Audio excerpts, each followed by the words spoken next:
Au sortir de la crise de 2011, l'État de Côte d'Ivoire a pris l'engagement de hisser le pays à l'échelle des pays émergents. Un défi qui sous-entend la modernisation de tous les secteurs d'activité, dont l'agriculture qui contribue à hauteur de 22% du PIB du pays. Sous la forme d'un projet novateur, le projet de solution numérique pour le désenclavement des zones rurales et l'e-agriculture a été mis sur pied et vise une réforme du secteur agricole par les technologies de l'information et de la communication. Pour l'exécution efficiente du projet, le gouvernement ivoirien a bénéficié d'une aide financière de la part de l'Association internationale de développement, son partenaire financier, d'un montant de 37 milliards de francs CFA. Les différents axes du projet sont l'extension de la connectivité numérique dans les zones rurales et éloignées, la promotion des services numériques pour le développement agricole durable, la réhabilitation et l'entretien des routes d'accès rural, la mise en œuvre et le suivi du projet, l'appui au programme d'urgence au secteur agricole. La première composante qui est relative à l'extension de la connectivité dans les zones rurales consiste à installer des infrastructures et des équipements nécessaires à l'extension du réseau de téléphonie mobile et d'Internet dans les zones du projet, à savoir 176 localités qui seront couvertes par cette composante. La deuxième composante, qui est la composante e-service, fournira des informations agricoles aux paysans via une plateforme informatique. La composante 3, qui est la composante route rurale, nous permet d'effectuer un reprofilage lourd avec traitement des points critiques dans 4 régions du pays, à savoir le Lot d'Ivoire, le Haut-Sassandra, le Gor et le Bonkani. La 4e composante est relative à la gestion et au suivi du projet. La 5e composante est issue de la restructuration est l'atténuation de l'impact de la COVID-19 sur le secteur agricole, ce qui se traduit par le financement des activités de l'OCPV, de l'IPRAVI et de l'ADELI. Pour les composantes extension de la connectivité numérique dans les zones rurales et éloignées, promotion des services numériques pour le développement agricole durable, les villes de Daloa et Boisflé dans les régions du Haut-Sassandra et de la Maraoué ont servi de phase pilote. Ici, les agriculteurs, responsables de coopératives et acheteurs ont été recensés en vue de l'animation d'une plateforme numérique d'échange d'informations et de commercialisation en ligne des produits agricoles. Et les produits concernés sont le riz, le maïs, le manioc, l'igname, la banane plantain, les cultures maraîchères, le beurre de karité, le poulet traditionnel et la pintade. La difficulté, c'est la vente. La vente, surtout au niveau des vivriers.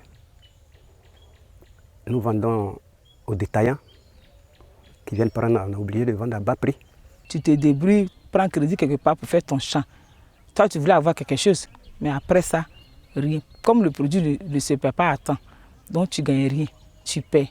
Quand on va sur le marché comme ça, le poulet qui pouvait coûter au moins 5 à 6 000, on rabaisse parce qu'il faut le payer maintenant pour qu'on puisse subvenir à nos besoins. Nous avons plusieurs difficultés.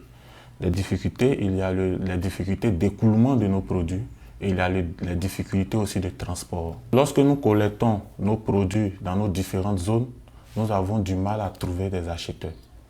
Voilà. Et souvent, les produits pourrissent dans nos mains. On a toujours dit que l'économie de ce pays repose sur l'agriculture.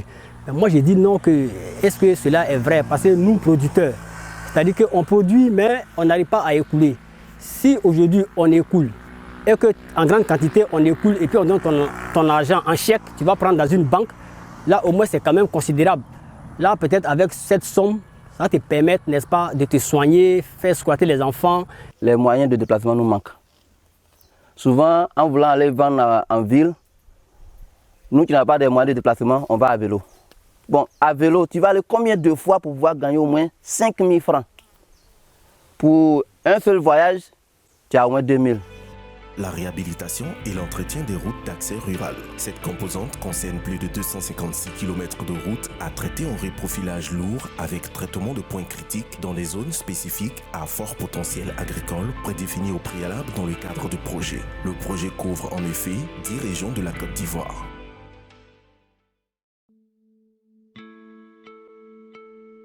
La mise en œuvre et le suivi du projet.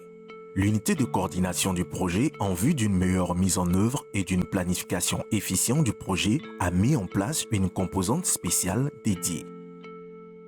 En 2019, avec l'avènement de la pandémie virale Covid-19, le secteur agricole a été sinistré avec une baisse drastique de la productivité. Dans ce contexte de crise sanitaire, le projet a connu une restructuration qui a abouti à la création d'une 5e composante dénommée Appui au programme d'urgence au secteur agricole. Le PSN2EA a signé dans le cadre de cette composante des conventions avec 3 partenaires sectoriels. Il s'agit de l'IPRAVI pour le secteur avicole, l'ADERI pour la filière riz, OCPV pour le secteur des produits vivriers. Notre soutien a été mobilisé via les ressources du PSN2EA. Et donc, il s'est agi, dans le cadre de ce programme, d'un soutien donc de la Banque mondiale de l'ordre de 8,4 milliards. Principalement, les opérateurs bénéficient, je dirais, d'intrants.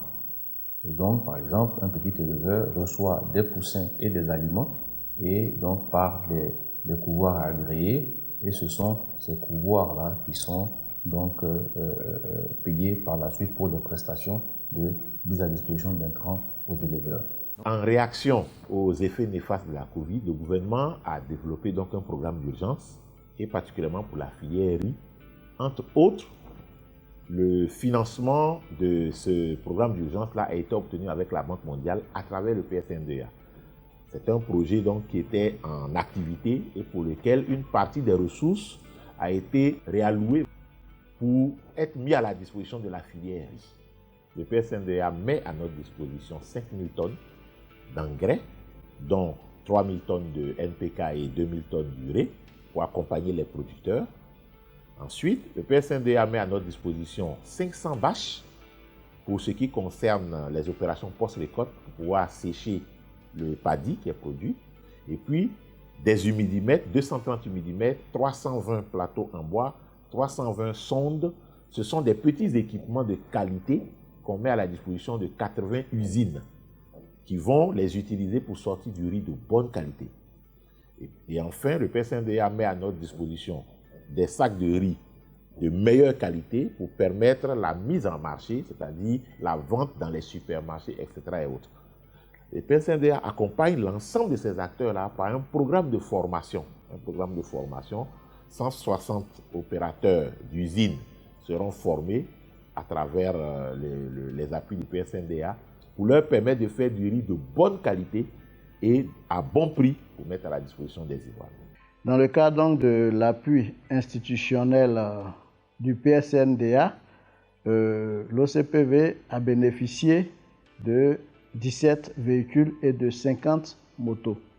Ce matériel permettra à nos antennes régionales donc d'avoir plus de mobilité pour pouvoir encadrer les différents opérateurs et assurer la collecte des données sur le commerce des producteurs et surtout faire un encadrement plus rapproché de ces opérateurs. Donc c'est désormais une structure plus renforcée, plus opérationnelle que vous trouverez désormais dans les campagnes. Le projet à terme conduira à résorber les problèmes de l'autosuffisance alimentaire, de la modernisation du secteur agricole, de l'inégalité entre les sexes ou la question du genre dans le domaine agricole, de l'utilisation de l'outil numérique.